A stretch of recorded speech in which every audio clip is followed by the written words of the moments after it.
All right. Howdy, howdy, howdy. What's up, friends?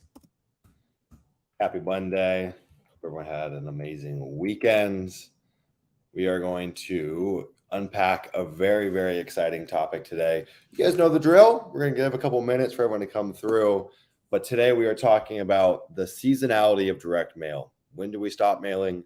When do we start mailing again? What are the kind of times that we really have to be more mindful in terms of like, hey, these few months or these few weeks, watch out for them and either stop mailing or just understand that the KPIs are going to look a little bit different. And we're going to talk about what you should do when mailers flop, right? Just the nature of the beast. Mailers do flop. Happens to me all the time. You can't really avoid that, right? Well, there is one thing you can do to avoid that. We are going to share that. Before we dive into it, as some of you may or may not know, share the link right there. Our in-person mastermind is going down in Las Vegas, October 28th and October 29th. Landinvestor.co/event. We released the pre-sale tickets on Friday. We're already about 40% of the way sold out, which frankly bananas. I didn't think they would sell out that quickly. We got 100 seats in total. So there's, 40 some odd people that have already secured their seat. For the first 4 weeks, we're doing massively discounted pricing. For Leah members, there's also a 50% off discount. You guys will see inside the private Discord channels. Dennis, what's up, man? How are you? What's up, brother? How we doing? Doing well, man. Doing well. I was just giving the rundown on the mastermind. We're about 40% of the way sold out. I'm going to give you guys just a little quick teaser, too, on some of the stuff that we're going to be covering. Now, two things I want to share with you, okay? First thing, this is not your standard mastermind, right? A lot of these masterminds, they charge ridiculous sums for the ticket, and then they just bullshit. They take you to do these silly little activities, and they're cute, and they make you feel warm and fuzzy. But we're here to, A, make connections, B, learn some cool shit, and so you have some fun, right? And so we've really optimized for that. And because of that, we've been able to offer prices that I just think are the most fair, right? You shouldn't have to pay multiple four figures to end up in a place like this, right? So quick rundown of some of the stuff that we're going to be covering here. So it's going to be a Saturday and it's going to be a Sunday event. It's from 9 a.m. PST to 6 p.m. PST, both Saturday and Sunday. We're doing a private dinner Saturday night too, 4 or 5 special land investors that want to come and get some one-on-one time, kind of a VIP dinner, if you will. So I'm going to be banging things out, starting it off Saturday. I'm going to be sharing some stories that have never been told before that I think, frankly, should just get the group fired up, right? I'm not one to be motivational, but we're gonna set the bar pretty high. We're gonna get the group really, really pumped. I've got stuff that I've never shared before that I'm a little nervous to share, frankly.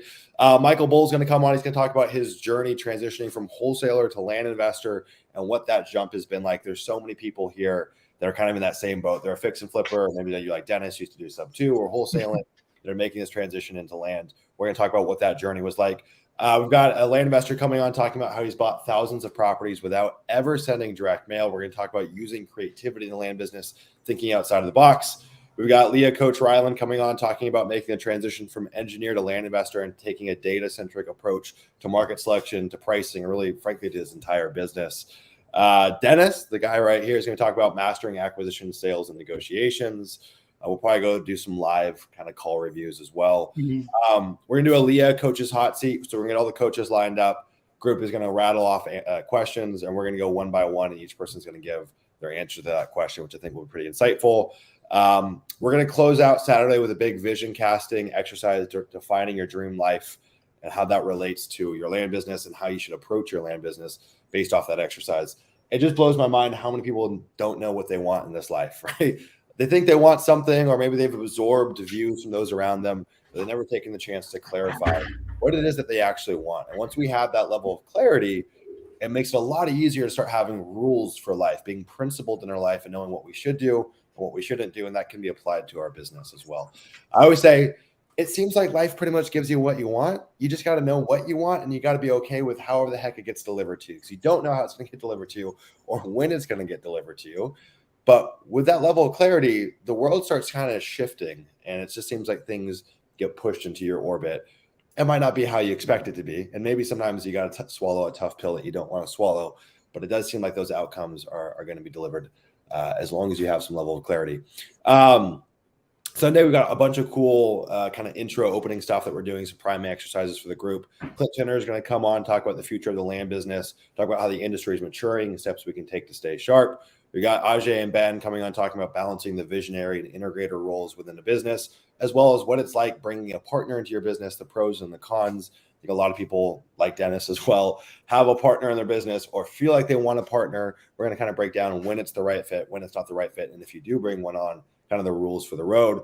We got Kyle Bryant coming on, talking about launching a fund and exclusively going after value add deals. Kyle's kind of gone from, classic bread and butter land flipper to going after monster 7-figure, even 8-figure. I want to talk about how he's done that and how he's actually launching a fund to go along with taking those deals down, which I think is fun. Just went live.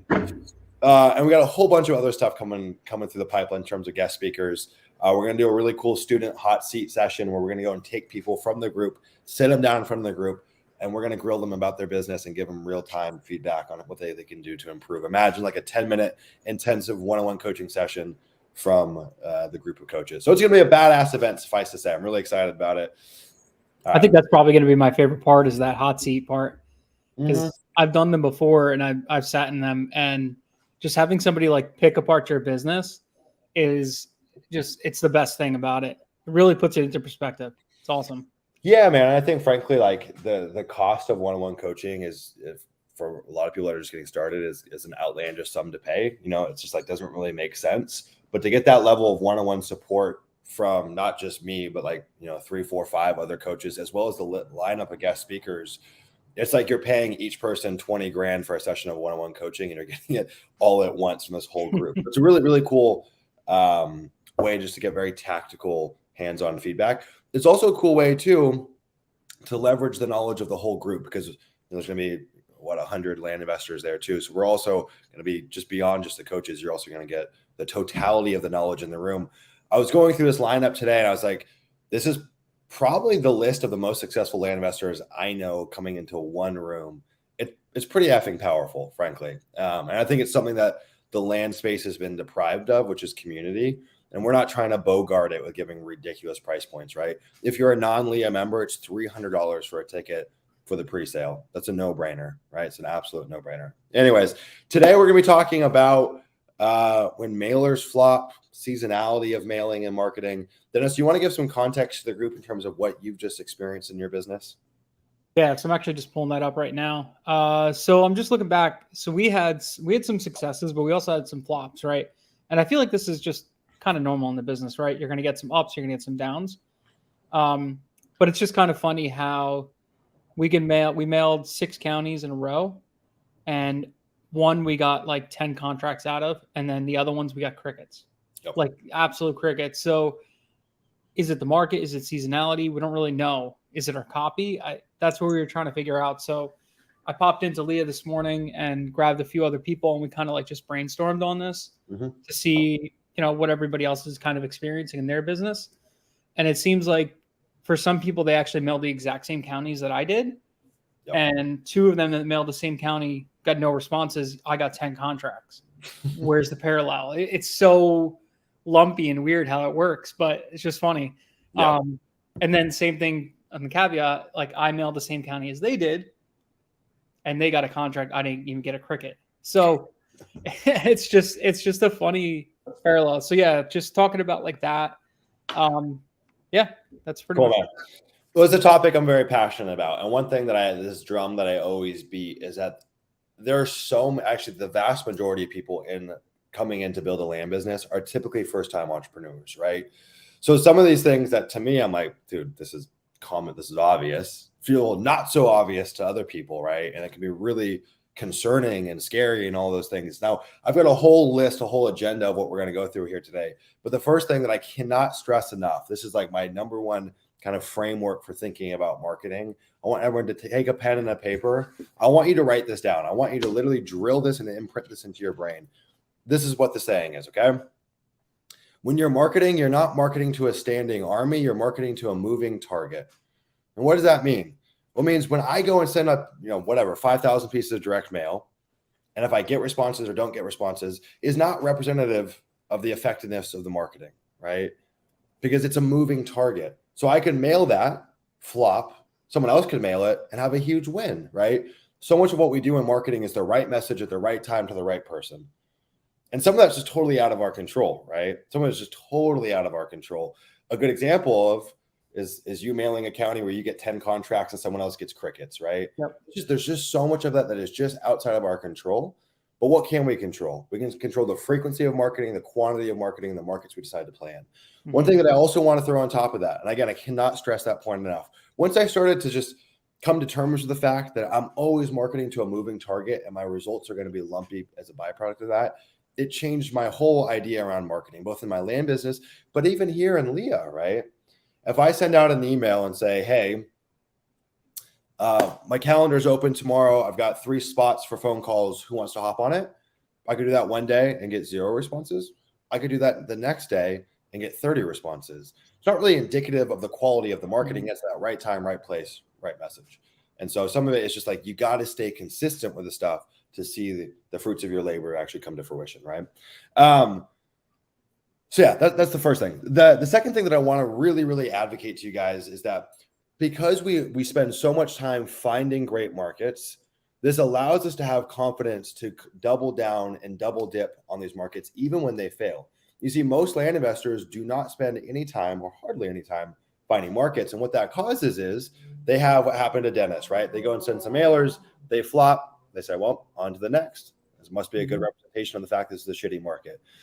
Sometimes it's the case, but majority of the time it's not the case, right? We've done our homework and we have great markets. We need to keep on doubling down and keep on working them. The analogy here is imagine, Dennis, imagine you had an acquisition manager and they followed up once to a lead and say, Dennis, these leads suck, man. No one's calling me back. And you look at they followed up once. What would you say? Say you're out of your mind. Yeah, you haven't done the job. Haven't done the job. Why is it any different for direct mail? It's not, right? It's not. But so the same thing, if that list has unqualified prospects, well, we probably aren't going to want to spend a ton of time following up. Same thing with their unqualified markets. But if they're good markets, the vast majority of the time, it's worth continuing to market to it. Again, that comes back to that moving target concept. Now, I will say, here's like the asterisk, the caveat. There are some markets out there where the data is just bad, right? It's a minority situations, but you can run into a situation where the data is just bad. Either the county data is legitimately bad, like go try to pull data for South Dakota or counties in Wyoming and tell me what happens, right? The data is horrible. There's not much we can do there. Or the data provider is bad, right? I see so many people that are saying, Sumner, my mailings aren't working. I say, well, where are you getting your data from? And they say, I'm using, what's that cheap platform everyone likes to use for $99 a month? PropStream. PropStream. They're using PropStream. We go look at the records and it's like, dog, that person sold their property 3 years ago. So there is a kind of a data component, but for most people here, especially in Leah, but most people on this call, and I imagine that's really not the issue, right? It's usually, hey, we're using Data Tree or Land Vision. We've got quality data. Okay, so let's talk about the seasonality of land, just in general, right? Not even just in terms of acquisitions, but just land in general. You guys, if I pulled back the curtain and showed you inside my business, you'd say for the last 2 weeks, everything's gone down, right? My new buyer leads, new seller leads, response to text, everything has fallen down. What I've noticed, this is anecdotal, this is just Sumner science. I should trademark that, Sumner science. Here's what I've noticed though. End of November, so Thanksgiving until New Year's, it's like no man's land. It's like cricket zone. What I've noticed is that the summer is not inherently all bad. But what I have seen is like the 3 to maybe 4 weeks leading up to when kids go back to school seems to be the worst time for responses outside of Thanksgiving through New Year's. The thought process there that I've seen this play out every single year is I think people are doing their one last hurrah for summer, their one last trip, their one last whatever before the kids go back to school. I don't remember exactly when kids go back to school. I'm saying the 15th to the 20th of August. You got kids, Dennis. What is it? Ours are after Labor Day in New Jersey. It depends on your heat. The heat, like if you're in Texas, they're going back and like they go back in August or something like that. Okay. Try to get out early. So I guess it is circumstantial. What I've noticed here in California, I think, is the kiddo is always like the middle of August, somewhere around there, and it did change based on what school district I was in. So I've seen this play out time and time again. Now, what's cool is that I don't just have this business; I have Leah as well, and our software company as well. So like I can also see the metrics within those companies. We see the same exact thing, right? We had well over 100 people apply for Leah. In July, 31 people join our programs. And then coming into August is like call book volume drops, lead flow drops, inquiries drop, everything drops. I could even get more macro and go look at our YouTube channel. Views drop, subscribers, everything is dropping this time of year. I don't think that's a coincidence, right? And you go pull the Leah group like you did on your call today, and there's a few people saying, yo, my mailer's bombed too. And you're saying the same thing. That's not a coincidence. And I've seen this since the beginning of my land investing career. So I do think that there is a seasonality component. Now, in our business, I just turn off all direct mail when it comes to Thanksgiving to New Year's. We still do cold texting. We're still going to list our properties, obviously, but I do just turn it off because it's like a 2-month stretch. Well, yeah, not quite 2 months, but month and a half stretch where things get really bad. It's because people are traveling. There's a lot more stuff going through the postal service, right? Like your stuff just gets lost in the shuffle. Someone gets a stack of 30 letters versus there's typical 3 letters. We just get lost in the shuffle. So I do turn off direct mail at that time of year. I don't turn off direct mail when it comes to this period here, though. Still market. The reason being, what I found is it takes about 6 to 8 weeks to get a full, I mean, not even a full read, but like an 80% approximation on how successful a campaign was. So one of the things that I want to throw in here, and we'll ask you about this, I see a lot of people prejudging results way too soon. And they might have been biased because their first, second, or third campaign, they got a contract 2 weeks in and 5 leads on the third week. And so that's the new expectation. Truth is, I mean, I think it's really closer to 8 weeks until you get a full read on the performance of a campaign. Another asterisk to add to that, though. This is the cool thing about the land business. I've had so many campaigns that I've just written off. I said, that was a doozy. Man, I got some bruises on that one. 4 months, 6 months, 8 months. I even got a lead at the end of July that came from a mailer 2.5 years ago. Where that one deal makes the math incredible in that campaign, right? So that's the cool thing, is because we are playing with relatively cheap marketing and such big numbers on our deals, it only takes one deal to make a mailer wildly profitable, right? So what I've seen is like I will write off a campaign. I say this campaign stunk. 6 months later, I get a contract. We spent $3,000 on the campaign for 6,000 mailers or whatever it may be, and we go and make 50 G's off that one deal. It's like, that was a great campaign. So you do need a long enough time horizon and a large enough sample size to see those cards starting to fall into your favor. Dennis, can you give me some insight, though? The 6 campaigns that bombed, how recent were all those? Like, where are they at in the cycle? All right. So one of them we mailed June 9th. Okay. Another one was also June 9th. Another one was June 27th. And then another one, and the last 2 were 7/15 and 7/17. Okay. So those 2 I still have hopes for, because just when they got delivered. But the 6/9 ones, I feel like they're still kind of on the end. But then again, I just got a deal from one of the campaigns, not saying mailed it the same day, same county. I got another deal from it. Yep. Buy for, I think, 60, sell for like 140. Yeah. Yeah. And that was like 2 months later. It's the name of the game, bro. It's the name of the game. And that continues to happen. The more mail that you've sent out, you just get these weird straggler deals that fall in. Here's my next question to you, though. So those ones that were mailed back in June, can you list off the size for each mailer? So I got 1,300 pieces, 1,800 pieces,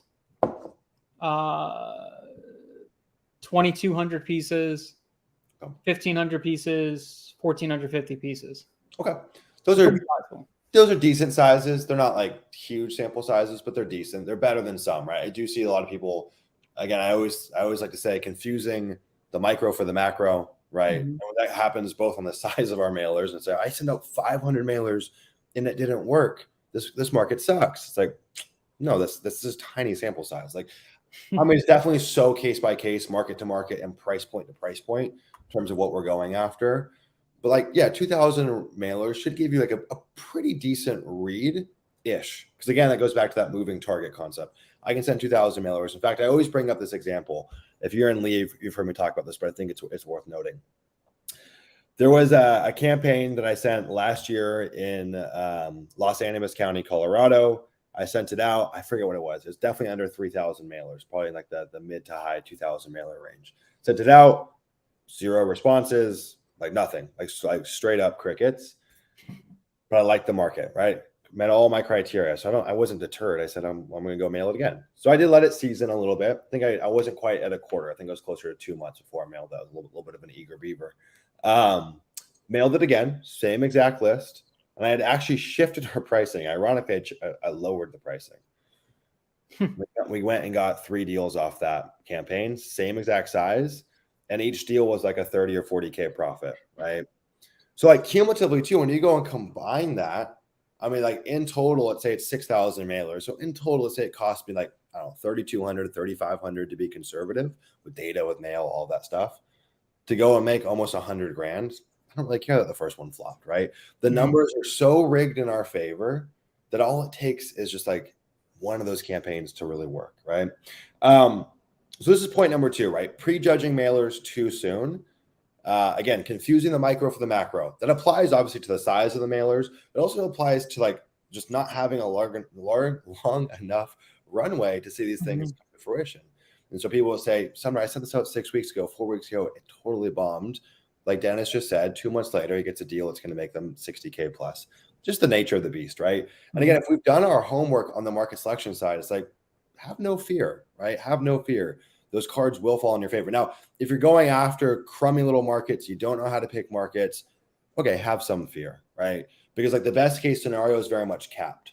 So for example, if I'm going and mailing a Costilla County, like everyone and their mom does in this business, the outcomes are capped. Like I'm not going to go land a big deal there. And so if I bomb a mailer, it's like my margins are thin. My margins are tight. I can't afford that. But since the strategy that we go after, the deals can be so large in nature for the spread that they deliver, we're okay having a few that bomb, right? Because you can go make, like Dennis did, 60K on one deal. Dude, that more than pays for probably all of your marketing for the year, right? But we did, like that's what I'm saying, we flopped on all these markets, but we have I think it's 12 contracts in total right now. Yeah. And the 12 contracts that we have, 4 of them are pretty much set to close, and that's a pipeline profit of over 260 grand. And what was the spends on all these campaigns? Probably less than 10 grand so far. So think about that, right? Yeah. Dennis is stressed. Hey, 6 campaigns bombed. This is where we confuse the micro for the macro. Zoom out. We spent less than 10 grand to make over almost $250,000. It's like, no. Come on, man. Come on. And so I think a lot of times we can get so hung up on the day-to-day, the performance of this one mailer, 2 mailers, whatever it may be, and we forget what's actually happening on the high level, right? Like what's going on with the KPIs. That's why it's like ROAS over everything. Just show me the ROAS. I don't really care. Not even on like a mailer to mailer. Like show me like my quarterly, my monthly, my annual ROAS. I'm not really too concerned unless I really start to see that dip over a long period of time. Okay, let's talk about response rates increasing off of remailing. Okay. I think this was a question that got brought up on the call earlier today. So the answer to this is yes and no. This is it's not a linear relationship to where first mailer, I get 0.25%, second mailer, I get 1/3%, third mailer, I get 0.5%. Like it's not going to be this linear relationship where every single mailer stacks to get a higher response, but cumulatively, you will get a higher response. If that makes sense, right? So what do I mean by that? Let's say we send out one campaign and we expect 0.25%. Cumulatively, if we add up, let's call it 8 mailers to the same market, they all might be at 1/3% cumulative, because there's a cumulative effect of them all working together, right? A lot of the stats in direct mail, they definitely are industry to industry. But if you look at a lot of the case studies on direct mail, they all fall back on really 1 of 2 numbers.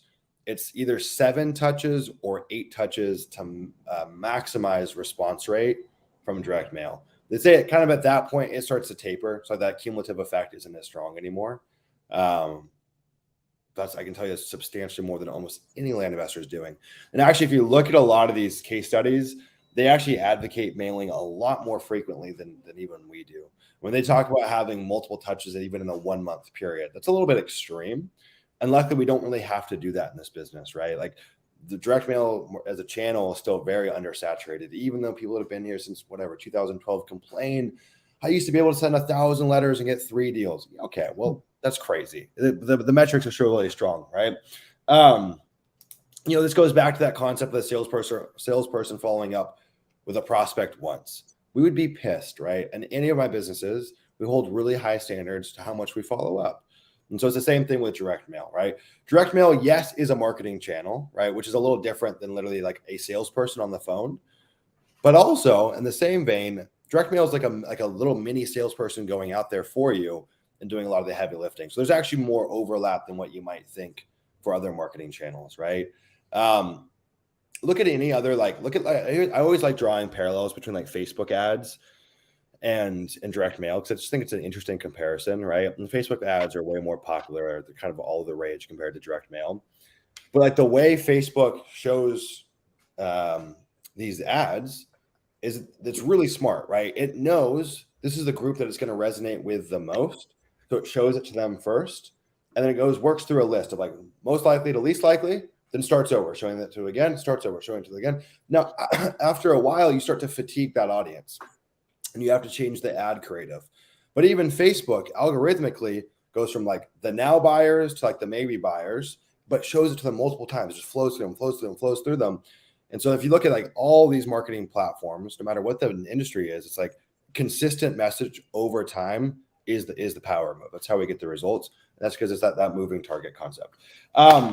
So look at what I always tell land investors is like, if you're mailing once a quarter, you are like in the top percentile. Like most people ain't doing that. If you really are bullish on a market, maybe you could mail more frequently than that.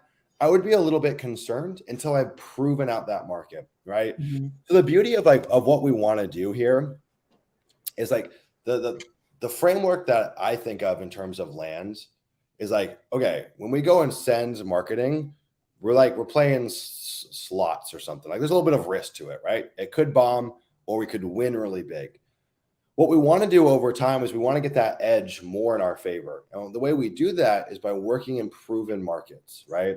So in the beginning, you're going to be on this hamster wheel of new market, new market, new market, new market, new market. But as we start validating markets, we should start kind of pushing more of our marketing to those validated areas and less of our marketing to new areas. And as you grow, you'll get this bigger database that you can start utilizing. So when we look at our business, I probably picked like maybe a new market a quarter, maybe two a quarter, depending on like what our initiatives are.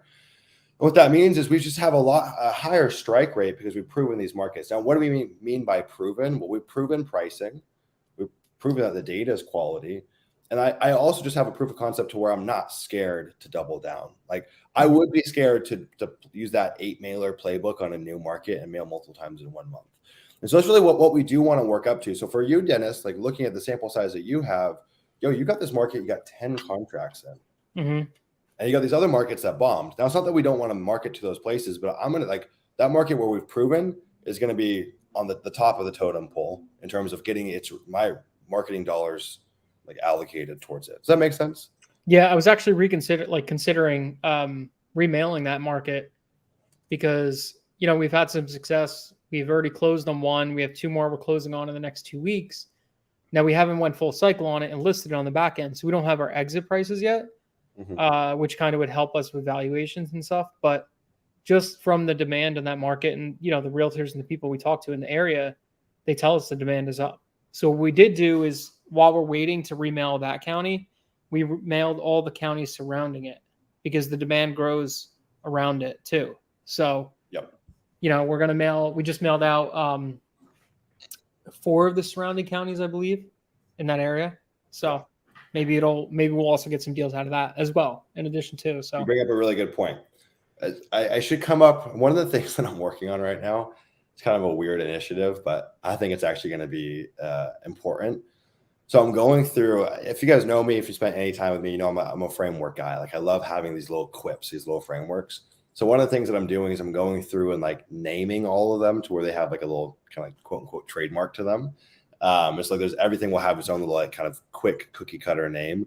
I got to think of a name for this framework, but the framework is if you've proven a market and we're remarketing there, what's the next step? So the next step is finding different subdivisions in that same market or different acreage brackets in that same market, different zip codes, whatever you were using for your criteria to break it down.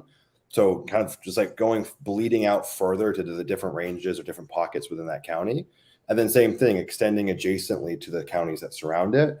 It's rare. It does happen, but it's rare that there's just one hot pocket and then there's just junk surrounding it. Typically, it's not the case. It does exist, but more times than not, one of the best strategies to increase that success rate in terms of having a higher likelihood of mailers working is by going and finding new pockets in the same market or adjacent markets surrounding that proven market. So what you did there is literally spot on. I got to think of like a cool little name, a little quip for that. If you've got anything, It's let me know. I think about it like I'm an electrician, like and before. So like when electricity or lightning strikes, there's usually like these like a wave zone, almost like a ripple in water. A ripple in a puddle, exactly. Yeah, Yeah. That's yeah. a good way to think about it. What a ripple. So the next area that I want to move over to, and this is like Before you go there, Dave had a question about seasonality over time.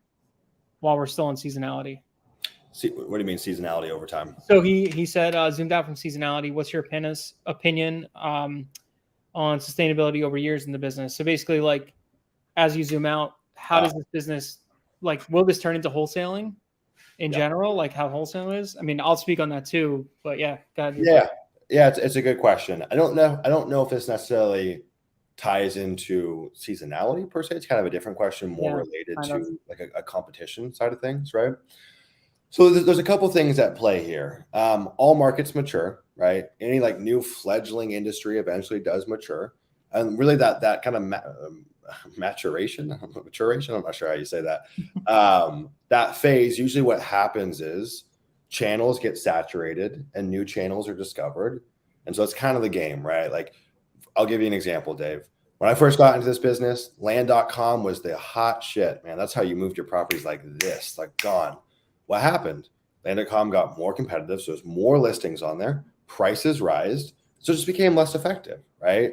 And so in my opinion, we see that first on the disposition side, and then you start to see that on the acquisition side as well, right? So there'll be a point in time where direct mail kind of falls out of favor and cold calling is the new hot thing and so on and so forth. Here's the cool part though.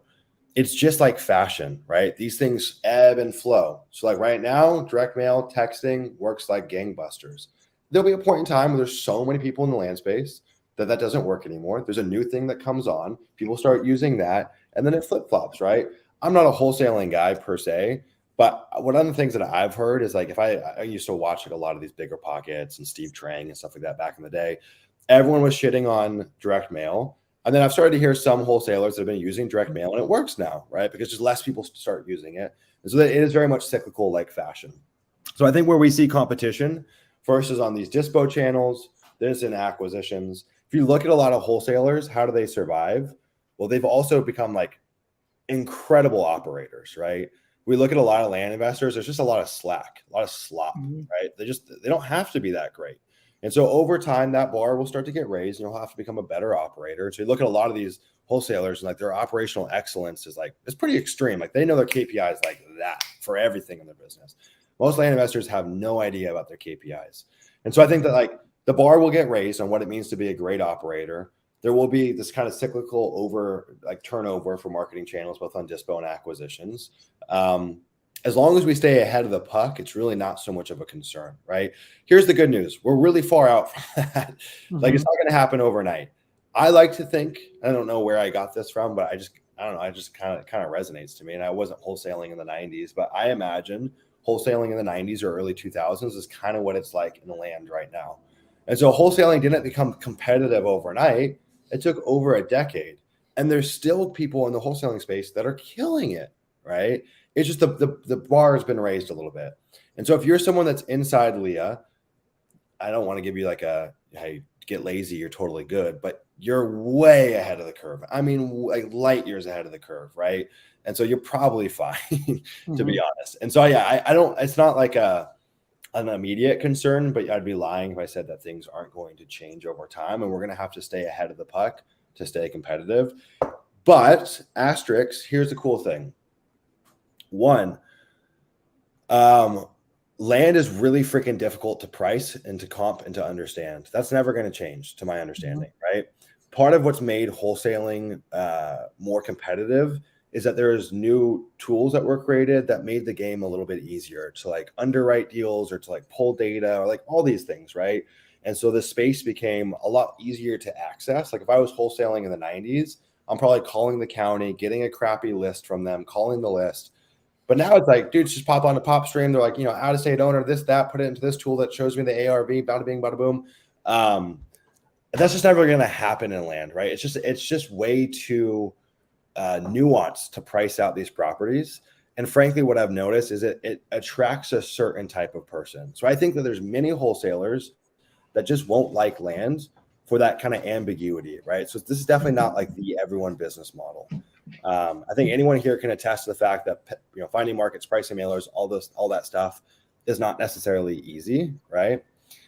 The thing about houses too is that like if you spent any time building a buyer's list, dispo is relatively easy. The thing in land is that dispo is actually really effing difficult. And so what we do here with our strategy allows dispo to be a little bit easier, but most people aren't going to start that way. So they're going to come in, they're going to say, like Dennis did in the beginning, no offense, but Dennis like, hey, I'm a real estate guy. I'm a wholesaler. I'm a sub 2 guy.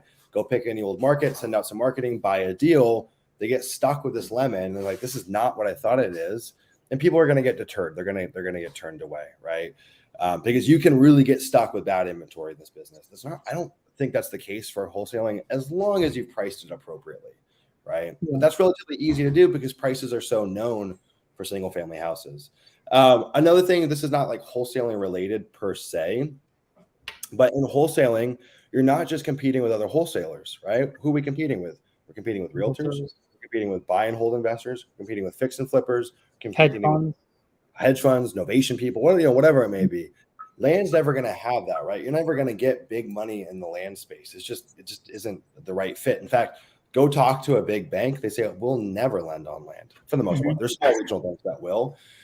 And so it's just not attractive to the big players either. And so I think that like in wholesaling, yes, you're competing with other wholesalers, but that's just a fraction of the battle. And so in land, it's like we're going to compete with other land investors.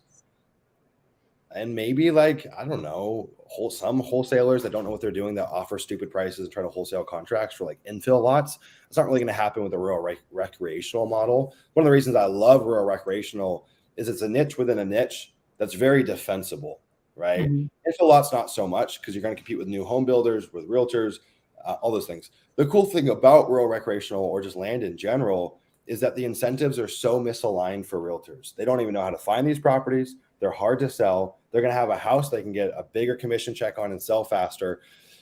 So yeah, you can tell I've thought a lot about this. At the end of the day, if you're thinking about competition, you're thinking about the wrong things, just in any business, right? I really do believe that you could go into the most saturated industry, whatever that is. I mean, like e-com drop shipping or something, I don't know, and still have results. Right. It's not so much of like this zero sum. There can only be this many land investors or what have you. It is about differentiation. Right. So I could probably go and start an e-com drop shipping business, even though it's mega saturated and it's like a total like commodity play. But I guarantee you I could put my own little Sumner sauce on it and build a little business for myself within there. Now, there probably is some glass ceiling that I'm going to hit based off of just the saturation. But I guarantee you I could build a profitable business in almost any industry. And that's just a testament to having business building skills. And if you have those skills, you really don't need to worry about competition because you can be in competitive markets. You just have to slightly differentiate. I'm talking like a 1 degree difference to have an edge. And so like something as simple as when we look at the 90-day challenge with Dennis, it's like, okay, they made their logo in color. Even that was enough of an uptick to get more responses or to win deals from something so small, so small, right? Same thing with like how you speak to sellers and how responsive you are. Like all those things really add up. The good news is all these Joe Schmo educators in the space, they love to pitch this whole passive income side hustle, easy. And so it's not. The people that are attracted to this business, so they get pulled in by these educators, are not business builders. There's very few real business builders in this space. And so even as that number starts to grow, the audience that's coming in is not one that's going to come and eat your lunch. Now, there are great players in the land space, but they are the minority, not the majority. And it's probably same for wholesaling, right? How many wholesalers just don't have a freaking clue on what they're doing? And the turnover is probably pretty high. Yeah. Dave, did that help answer the question? And then I could also say too, with wholesaling and stuff in general, it's not as like quote unquote, like sexy, right? Because when you talk houses, it's something that's easily sellable. Like you could You could show it off and all that stuff. Like, I bought this house, all that stuff. It's not as sexy. And it's also like, because you have to actually close on deals, there's also that whole disparity too. Because I mean, we could double close, we could also wholesale here, but for the most part, we're purchasing our properties. With wholesale, it's like no money, you don't have to do anything. You could just do this and then, whatever. So a lot of people get sold on that. That's why there's like, I think there's something like 5 million wholesalers or something like that in 5 million in the US. Yeah, something like that, if not more. Yeah. And there's guys still killing it, Crushing it. I love. I spend a lot of my free time. I'm kind of a weirdo, but a lot of my free time, I just love studying businesses. Like, to me, that's my joy. I just find it so fun. And I tell people, I'm not a land investor. I don't give a hoot about land investing. I just love building businesses, right? I love thinking about building businesses. And I love studying these really saturated, effed up industries where I still see people killing it, right? It's so funny because what prevented me from coaching, I'll tell you guys a quick story. When I first started my land business, I said, at some point, I am going to become a coach. I've always had the coaching DNA. I don't know. I've always wanted to coach. So I've always found it kind of fulfilling. And I had this like angel and devil sitting on my shoulder for years of being so scared that if I started coaching, this little kind of cool opportunity that I have is going to get taken from me. People are going to steal this. And I was so nervous. I was so scared to do that. And so what I started to do to kind of talk myself off the ledge was look at these weird old industries where there's a lot of participants, and yet there's people that are still killing it, right? That's really exciting to me. The other cool thing about land too is kind of in the same vein of what Dennis said. Land requires capital. Wholesaling by virtue really doesn't. I mean, you need marketing, you need, money for marketing and systems and tools and all that stuff. But like, you need money. You need private money to run this business for the most part. There's some different strategies, but for the most part, you do. Or capital partners to close on your deals for you. That's what I mean. Yeah, you need either joint venture money or private money, because a lot of these people that are coming into the space are first time entrepreneurs. Like, the idea of raising capital is so foreign to them. The idea of going and getting a contract and dispoing it to someone else is not that foreign. And the thing is, the land business does not lend well to wholesaling because we are selling typically to a consumer. Try assigning a contract to a consumer. It's a nightmare. I do think wholesaling works on infill lots because you can sell to businesses like new home builders. But like, this is just not like a wholesaling business. Like, those wholesalers that are getting beat up in the wholesale space that want to pivot to land, they're going to need an entirely different playbook. Like, it's not going to be like this one-to-one carryover. A one-to-one carryover is saying, I'm a single family wholesaler and I've seen people do this. It's too competitive. So now I'm going to go wholesale hotels, apartments, mobile home parks, whatever it may be. That's a one-to-one carryover. You really don't need to change anything besides the data that you're pulling and how you hold those conversations. It's not this one-to-one carryover to land. That's actually a really good thing for us, because as we're building these skills, these aren't skills that can be mimicked easily, right? We got a few people in the chat. Preston said that kind of got me fired up. I love it. Ryan says that got him fired up as well. I'm going to go through and answer some of these questions real quick before we get into the rest of it. Ben says, do you change your copy when remailing, referencing the first letter? Yes, not always, but yes. You can repeat the same letter, and we've had that be effective. You could change the copy. We've had that be effective. I haven't seen like this noticeable wild uptick in it either way. I do think that if you are going to go, let's say you're going to use that kind of 8 mailer cadence that we talked about, it would be in your best interest to have each one have a unique copy, right? But if we're going to go remail quarterly, it's not a requirement. It's probably wise, but it's certainly not a requirement.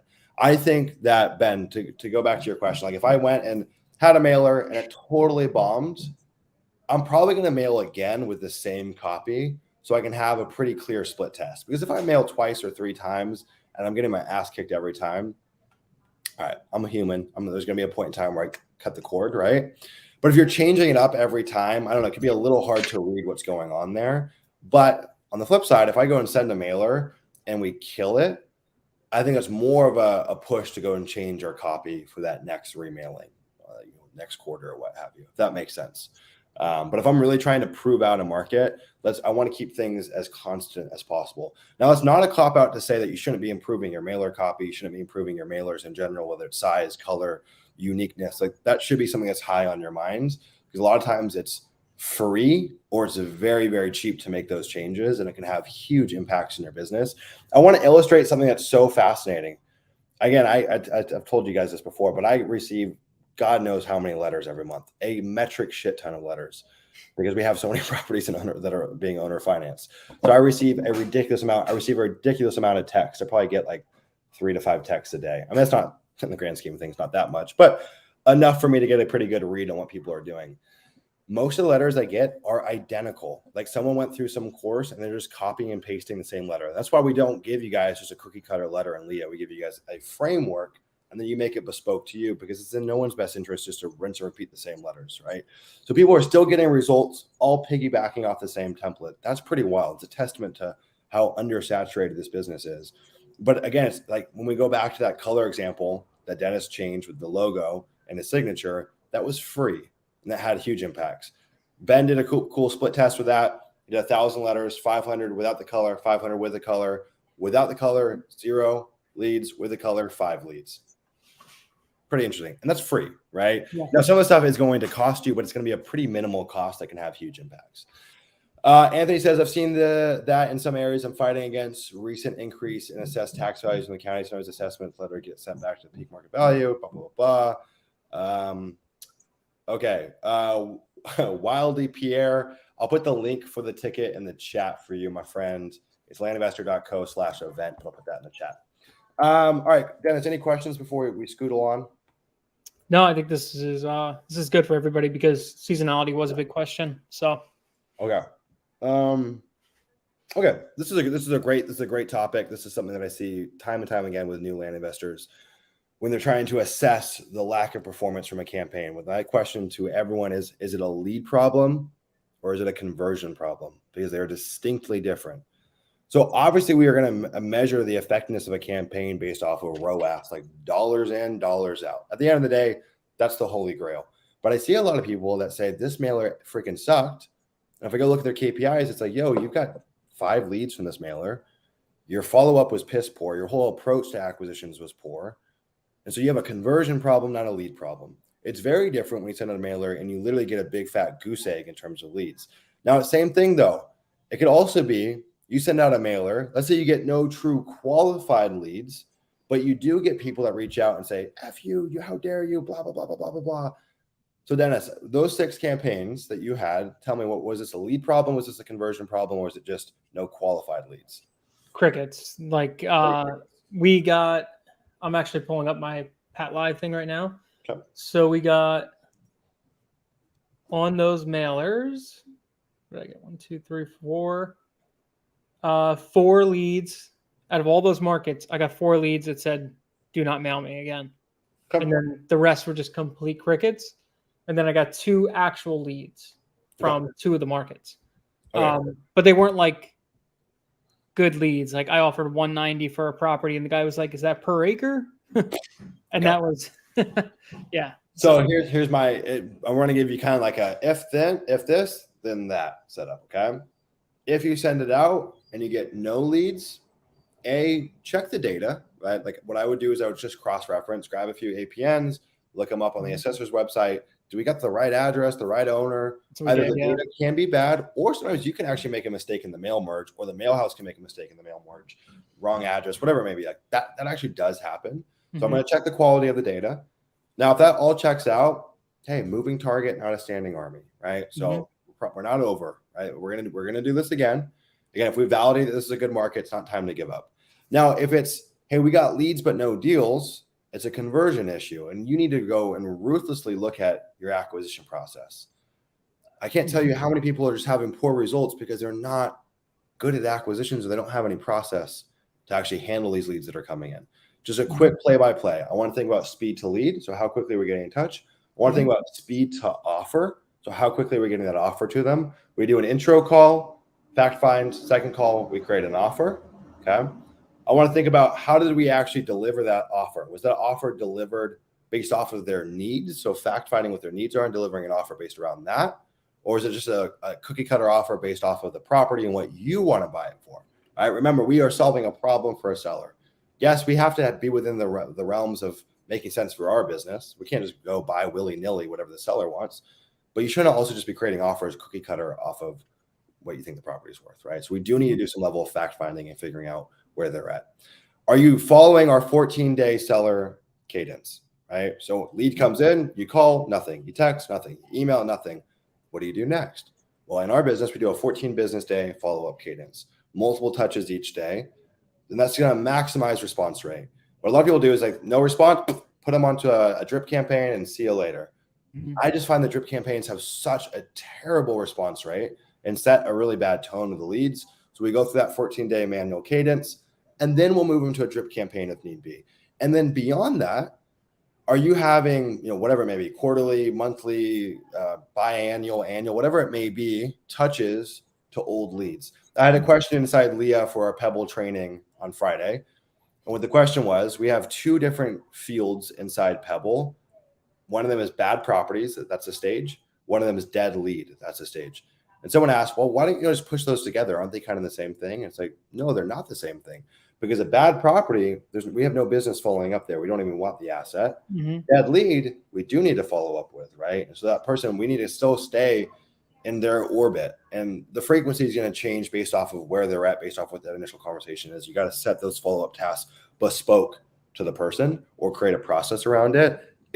Once you get outside of that 14-day seller cadence and you put them onto a drip campaign, it's not about having an ultra high frequency. Like, you don't need to be following up every week or even every month, but you do need to stay in their world. I would say as a minimum, a once a quarter follow-up, right?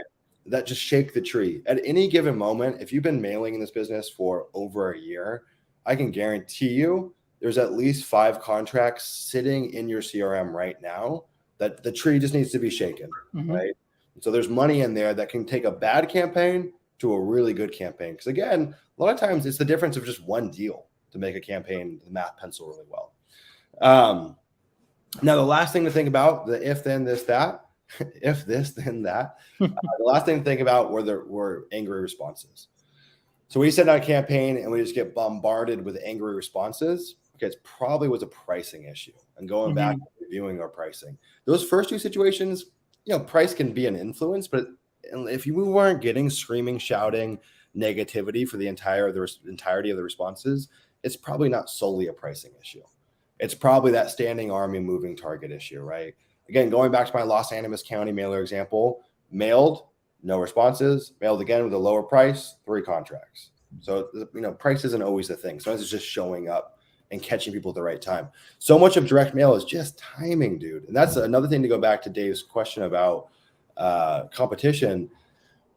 I've mailed the most competitive counties probably once a year in the land business, and I still pull contracts from them profitably. And that's just a timing component. You just catch the person at the right time, the right place. Heck, Dennis could go mail them a week ago, and he could warm them up to the idea, then get a mailer from me, and that they either think I'm Dennis or they just said, fuck it, now I'm ready to sell, right? We get that all the time. And you know what? I got a stack of mailers sitting on my desk, but I just got yours and something told me to call you. Yeah, that happened to me this morning. I had a guy, he called me back and he's like, hey, I get like 10 of these a day, and he owns a bunch of properties. And he's like, but I just decided to call you and whatever. Talking to him, I didn't like the property. It's landlocked total. I told him we give him basically nothing for the property. But we were just talking, and he ends up talking to me, and he's like, I have a 160-acre parcel that, it might be good for a subdivision. I just don't want to do it. Do you do that stuff? And I was like, yeah, let's talk about it. So it's just like time. You never know. Your letter just hits. He just decides to call you. Yep. So yeah, that timing thing is a huge piece. I cannot discount that, right? And that works in our favor, but sometimes it also works against us, right? Looking at Dennis's call this morning, he got 10 contracts in markets, people got no contracts, and vice versa. That's just kind of how the cookie crumbles. I saw Ben share this earlier inside Discord, and I wanted to share this here as well. We got to think about scaling offer percent and expectations based off of price. So Ben said, hey, you know what? I wasn't really happy with my last month or 2 months of mailing results. But he did say everything I've been mailing has been over 100K, and I was mailing up 45% of market value, and whatever market value was to him, which there could be a misunderstanding on market value that could also shift that true offer percent. But we also have to take into mind that as we go up market, offer percentage is going to have to come up as well. Not to say you can't go get deals at 45% of market value, which is way harder. And so that market is more affluent. Like the owners are more affluent. They've got optionality. They're less motivated to, do these fire sales and sell quickly. They're usually just less distressed in general. And so thinking about as we're going up market, your offer percentage needs to adjust as well. The other thing is your expectations need to adjust as well. So in Ben's example, he's going after everything is 6 figures plus. I mean, it's obviously market dependent, but if I have a deal, let's say I'm going after deals that are going to net me 6 figures, which in most cases, if I'm going over properties that are over 100 grand, pretty much always looking to double our money as a bare minimum. So yeah, you could say those are all going to be 6-figure spreads. In my mind, my expectation is like 10,000 mailers per deal. That might not be true. Sometimes I get it better, but I'm going to think about 10,000 mailers for a single deal. That math pans out to 5 grand to go make 6 figures plus. I mean, the ROAS is bananas. And in fact, the ROAS, what I've found on these bigger properties can actually be better. That's a 20x ROAS, even at a $100,000 profit. And so I find the ROAS can be better, but the expectation is different and it's scary. So Ben probably sent cumulatively in the last 2 months 10,000 mailers, and he's mad that he hasn't got a contract from those. But the thing is, you got to send way more mail. So his expectations are way different, right? It's not going to scale proportionally where it's like, okay, 2,500 letters. That's going to be the same for these big properties, the same for the small properties. It doesn't pan out that way. And again, it's not even like this one-to-one relationship, right? I find it just takes a lot more mail to get these big deals. In fact, I found for these big subdivided properties, I mean, it could be tens of thousands of mailers to get a single deal. But those deals could net us 300, 400, 500K plus. The math still pans out. Ben says, Dennis brought up a good point on our call this morning that it probably not 1 to 2,500 either for upmarket deals. Yep. It's going to be substantially more. I think 10,000 mailers, the expectation of 10,000 mailers for one big deal is pretty fair. You'll probably fare a little bit better than that, frankly. But you'll also probably have compressed spreads. So you're probably going to get more deals than you're probably going to be a little bit lower than that. So maybe it's 7,500 per letter or what have you, but you're also probably going to get deals that are a little less than 100K spread, right? So you're going after 6-figure deals, but you honestly might take deals that make you 80K, 75K. But in truth, it probably takes you 7,500 mailers, 8,000, whatever it may be. But I want to kind of overestimate what it's actually going to take. And that way I keep a level head when I start seeing these results coming in. So I really, really can't stress enough. You guys have to really set expectations with yourself about what it's actually going to take, because the expectations influence your mood, which influence how you show up in your business and influences what you do this month. And so if all the wind is taken out of your sails and you feel deflated because you set unrealistic expectations, it's going to have like really negative cascading effects in terms of how you show up now. Instead, if I set that bar really high in terms of my expectation and I get a letter for every 7,500 deals, I might get the same results as Ben, but I'm jumping up and down. I'm excited because I beat my expectation. And Ben is pissed because he was, the expectation was way higher, even though we got the same exact results. So I think it's just really interesting how that can kind of shift what you do next, right? So expectations in marketing are huge, but in life even more so. Can't stress that enough, right? Now here's my question to you guys. Would you do a deal that's going to cost you $5,000 in marketing? It's going to make you 100K. Who here would do that deal? Put it in the chat. Say yes if you would do that deal. Can I tell you, when I had my Home Investors franchise, yes, their selling point was, what if I told you you could put in $5,000 and get back 15,000? That was their selling point. Yeah. And I was like, wow, that sounds great. Right. We're absolutely spoiled in this business. I just think that sometimes we can really lose perspective on how good we got it. I want someone to find any other business where you can put in 5 grand into marketing and reliably get a 6-figure deal. So Ben says this whole year, he sent 15,000 mailers and got $100,000 plus deal. So that's 7,500 in spend. That's $100,000 plus deal. Here's the catch though. Those mailers haven't even fully seasoned. He's still going to get more from it, right? Mm-hmm. The game's not over. And so there's still leads in his pipeline. There's still leads that haven't come in yet. There's still deals that haven't come in. So like the full weighted effect of this is ginormous. I really think that like legitimately you need a year to fully see the fruits of your labor from any given campaign. That sounds crazy, but it's true.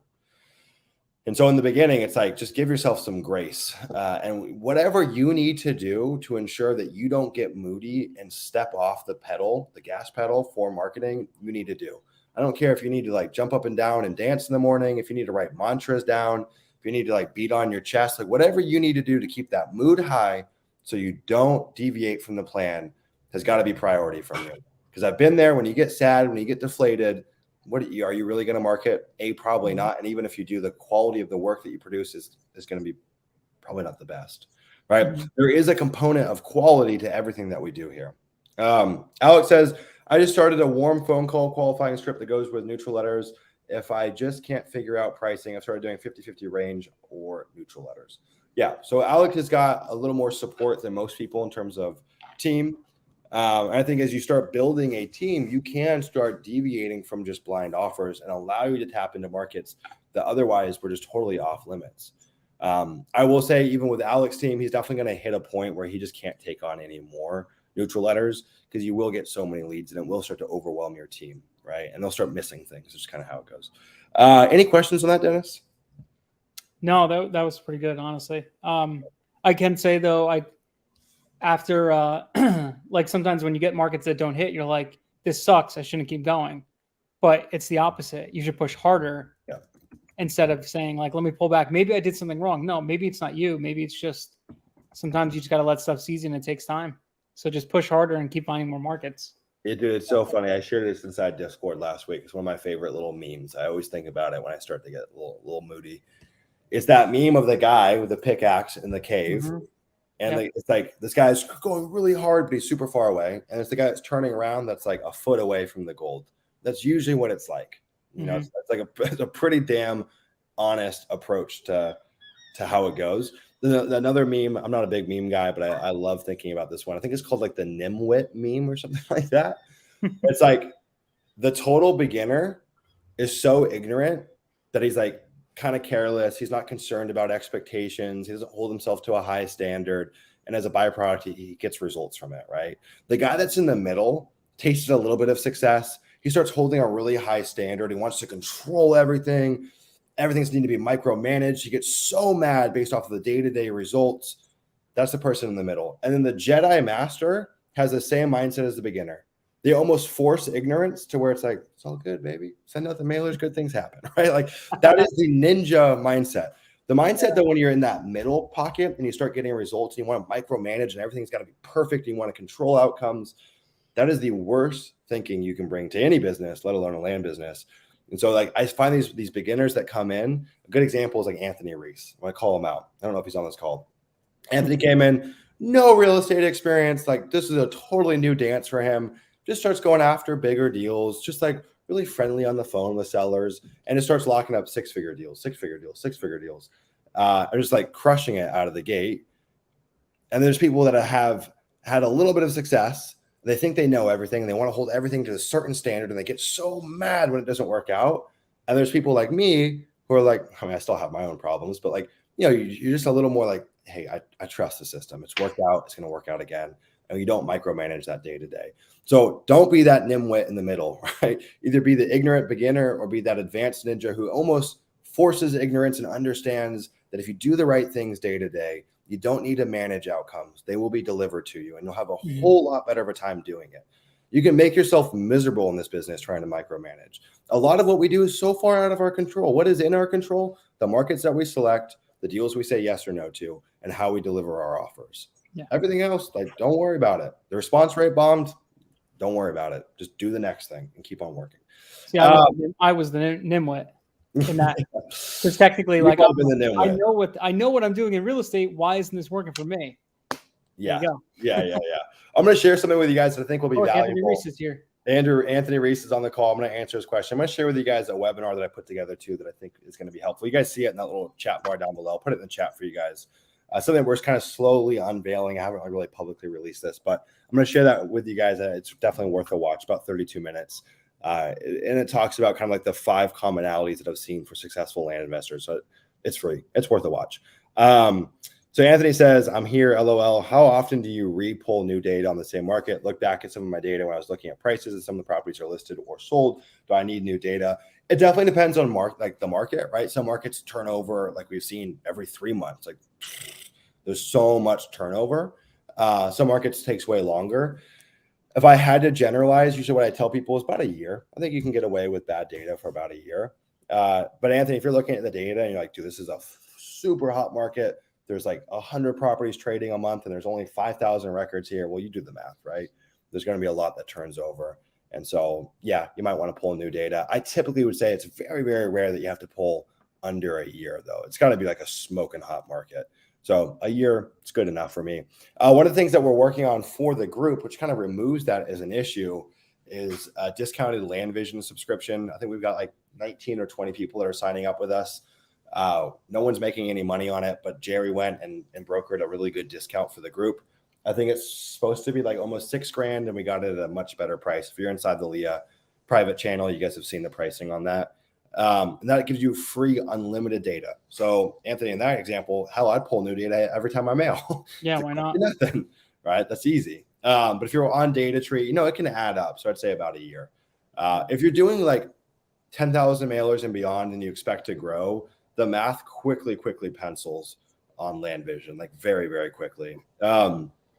The other thing is there's a bunch of additional features and tools and maps and views and zoning overlays and all these things that we actually don't get access to inside data tree. And they also have some really nifty stuff with like Redfin data and all that jazz. Anyone else have any more questions? Anything you guys want to share in the chat while we're all here? Anything I can help with? Could be related to this topic, could be separate.